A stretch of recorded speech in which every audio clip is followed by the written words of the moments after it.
Hey guys, today we will start our first topic of class 7th mathematics lines and angles. So सबसे पहले हम इसमें angles की बात करते हैं. Angles जो होते हैं हमारे वो 5 टाइप के होते हैं. फर्स्ट जो इसमें टाइप है वो होता है हमारा एक्यूट एंगल. सेकंड जो टाइप होता है हमारा वो होता है ऑब्ट्यूज एंगल. और थर्ड जो हमारा टाइप होता है वो होता है राइट एंगल.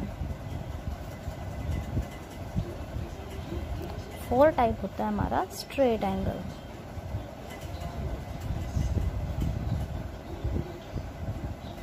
और फिफ्थ और लास्ट टाइप होता है हमारा रिफ्लेक्स एंगल.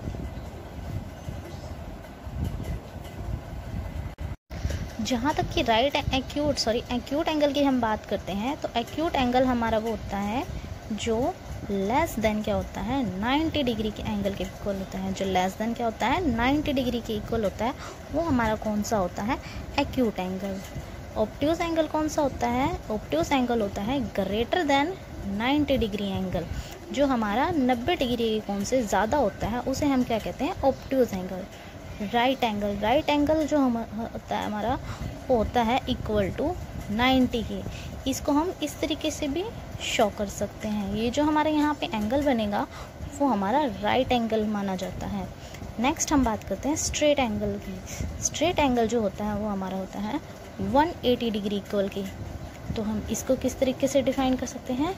ये जो हमारा एंगल होगा यहाँ पे वो हमारा बनेगा 180 डिग्री की. और जो हमारा लास्ट एंगल होता है रिफ्लेक्स एंगल वो हमारा क्या होता है ग्रेटर देन किस चीज़ के होता है 180 डिग्री एंगल की. तो चलिए हम आगे चलते हैं. इसके अलावा भी जो हमारे एंगल्स होते हैं वो 3 टाइप के और होते हैं. फर्स्ट इसमें क्या है कॉम्प्लीमेंट्री एंगल.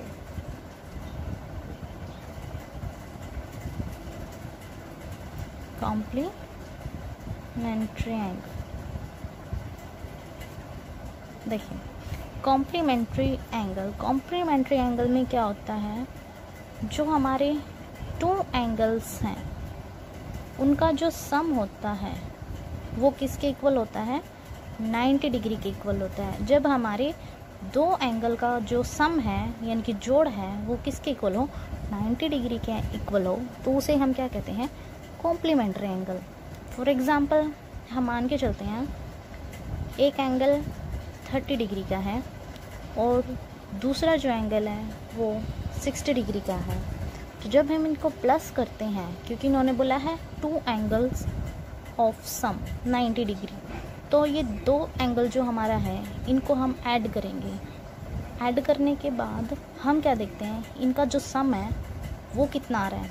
देखिए सम करने के बाद हमारा कितना आया है 90 डिग्री. तो दैट मीन्स ये स्टेटमेंट्स को वेरीफाई कर रहा है. तो ये हमारा क्या होगा कॉम्प्लीमेंट्री एंगल. ऐसे ही हम एक दूसरा एग्जांपल लेके चलते हैं. हमने मान लिया एक एंगल है वो 50 डिग्री का है और दूसरा हमने x मान लिया x डिग्री. वो हमारा किसके इक्वल होना चाहिए कॉम्प्लीमेंट्री एंगल में 90 डिग्री के. जो हमने 90 डिग्री के इक्वल तो यहाँ से हम x की वैल्यू फाइंड आउट कर सकते हैं. तो x is 90 degree minus 50 degree. तो हमें यहाँ से x की जो वैल्यू मिलेगी वो हमें मिलेगी 40 डिग्री. आई होप आपको समझ में आ गया होगा. सेकंड जो इसका टाइप है वो है सप्लीमेंट्री.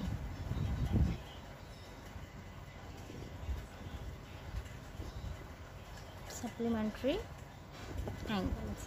इसमें क्या होता है जिस तरह इसमें था 2 angles of sum equals to 90 के इसी तरह इसमें क्या होगा 2 एंगल्स और सम इक्वल्स टू 180 डिग्री. इसमें क्या आ जाएगा हमारा 180 डिग्री आ जाएगा. फॉर एग्जांपल हम जिसमें मान के चलते हैं मान लीजिए हमारा एक एंगल है 100 डिग्री का. हमारा वही दूसरा एंगल किस चीज़ का हमने मान लिया 80 डिग्री का. तो जो हमारा टोटल है वो हमारा किसके इक्वल आया है 180 डिग्री की. तो यहाँ से हमारी ये स्टेटमेंट भी वेरीफाई होगी. और इसी के अकॉर्डिंग यदि हमें किसी एक एंगल की वैल्यू दे रखी हो तो हम उसी तरीके इसके अकॉर्डिंग ही हम दूसरे एंगल की वैल्यू जो है वो फाइंड आउट कर सकते हैं। तो ये हमारा कौन सा एंगल हो गया, सप्लीमेंट्री एंगल। चलिए आगे बढ़ते हैं। इसमें हमारा जो थर्ड टाइप है वो है एडजेसेंट एंगल। एडजेसेंट एंगल्स के लिए इसमें 3 प्रॉपर्टीज़ का होना बहुत ज़रूरी है। फर्स्ट जो हमारी प्रॉपर्टी है वो है कॉमन वर्टेक्स। जो हमारी ये एंगल्स की लाइंस होती हैं ना, ये जो कॉमन पॉइंट होता है ना यहाँ पे इन दो लाइंस को जॉइंट करने वाला, उसको हम बोलते हैं वर्टेक्स। सेकंड जो प्रॉपर्टी है वो है इसकी कॉमन आर्म, यानी कि ये जो आर्म्स होती हैं ना वो एंगल की, ये क्या होती हैं, कॉमन आर्म। थर्ड है इसका नॉन कॉमन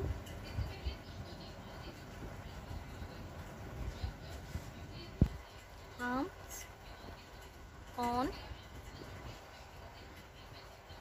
ईदर साइड। इसका मतलब ये है जो हमारी ये लाइंस हैं, हम एक एंगल ड्रॉ करते हैं, ये हमारा हो गया 90 डिग्री का, क्योंकि ये राइट एंगल है हमारा यहाँ पे 90 डिग्री।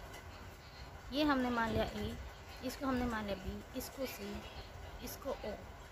तो जो हमारा ये पॉइंट है ये क्या हो गया हमारा वर्टेक्स, और ये सारी क्या होगी हमारी आर्म्स। तो अब हमारा यहाँ पे है जैसे एंगल ए ओ बी, हमने लिया एंगल ए ओ बी, और हमने उसके अलावा क्या लिया एंगल बी ओ सी, एंगल बी ओ सी। अब हम इसको देखते हैं कि ये जो हमारा एंगल है इन तीनों प्रॉपर्टीज़ को सेटिस्फाई करता है कि नहीं करता है। फर्स्ट हम इसमें देखते हैं कॉमन वर्टेक्स। तो हम इसमें देखिए common vertex angle A O B, angle A O B, that means O point, angle B O C, that means O point. तो हमारा यहाँ पे कॉमन जो वर्टेक्स है यानी पॉइंट है वो यहाँ पे फर्स्ट प्रॉपर्टी क्या हो रही है, सेटिस्फाई हो रही है। सेकंड जो प्रॉपर्टी है हमारी वो क्या है, कॉमन आर्म। कॉमन आर्म देखिए angle A O B, angle A O B, angle B O C, B O C. तो दैट मीन्स ये जो हमारी ओ बी है, ओ बी या बी ओ एक ही बात है। तो ये जो हमारी आर्म है ये इस सेकंड प्रॉपर्टी को क्या कर रही है, सेटिस्फाई कर रही है। तो अभी तक का ये जो हमारा एंगल है जो हमने लिया है एक इक्वेशन, ये क्या है हमारी एडजेसेंट एंगल को डिफाइन कर रही है। अब बात आती है थर्ड प्रॉपर्टी की जो कि है non common arm on either side, यानी कि जो नॉन कॉमन आर्म्स हैं, यानी कि एंगल ए ओ बी में और एंगल बी ओ सी में हमने ये देखना है इसके इस साइड भी एक है और इस साइड भी एक आर्म है, तो यानी कि ये इसको सेटिस्फाई कर रही है। तो ये जो हमारा एंगल होगा उसको हम क्या बोलेंगे, एडजेसेंट एंगल्स।